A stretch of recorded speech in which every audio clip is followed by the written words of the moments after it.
During the scientific revolution of the 16th and 17th centuries to the mid-20th century, postmodernism was a born philosophy. Postmodernism is best defined by objective, natural reality, a reality whose existence and properties are understandably independent of human beings, their societies, their social practices, or their investigative techniques. Reason and logic are universally valid, and the human experience is universally different. Human nature, which consists of faculties, aptitudes, or dispositions, are present in human beings at birth rather than learned, as well as inspired through social forces. Postmodernism recognizes the battle between nature and nurture.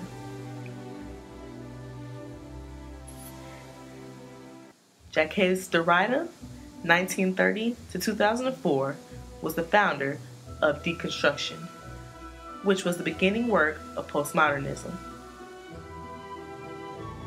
Foucault is credited for contributing to postmodernism because of studies concerning modern forms of knowledge, rationality, social institutions, and subjectivity. However, both philosophers credit postmodernism to have been a developing philosophy that can be traced back to Nietzsche. Nietzsche demonstrated that the will to truth and knowledge is indissociable from the will to power. Postmodernism, impact on education. Food for thought. Because postmodernism is relatively new, it is still in the process of transforming education today. Research can only begin to inform us about how it can be used in the classroom. Nonetheless, it is able to highlight a need for postmodernism in education. According to an article from the National Forum of Educational Administration and Supervision Journal, society likes the conciseness and logic of science, ideas and theories explained simply, and learning how to handle situations under knowledge gained from one perspective. By practicing such beliefs, the rapid changes seen in America's secondary schools are not being addressed properly. Many administrators, teachers, and staff are running schools the same way they did when they first started working in the school system. School staff members bring their personal philosophies to school systems. Our job as educators is to not just simply refine the status quo. If we are to make lasting change in the school system, we should seek truth from many dimensions.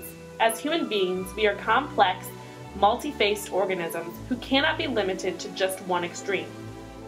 Postmodernists focus on the possibilities and do not define things concretely. The current school system is run in a political, bureaucratic way. Old methodologies run rampant throughout the learning process. School climates and cultures such as these that foster postmodernism, long-lasting change in the educational system. Application of this theory is a must with postmodernism. Our ideal application of postmodernism in the classroom. Historical evidence will prove that a child learns best in a curriculum designed to meet their individual needs. This is why postmodernism philosophical approach would be best implemented in a Montessori classroom.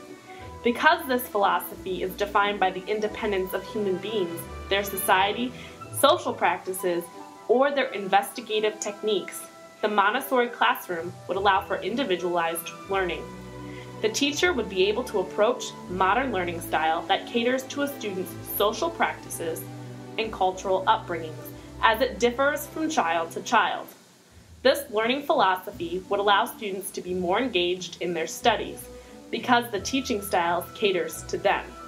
Thus, the student would have a better chance at pursuing higher education. And in an ideal world, all schools would have the means to do this.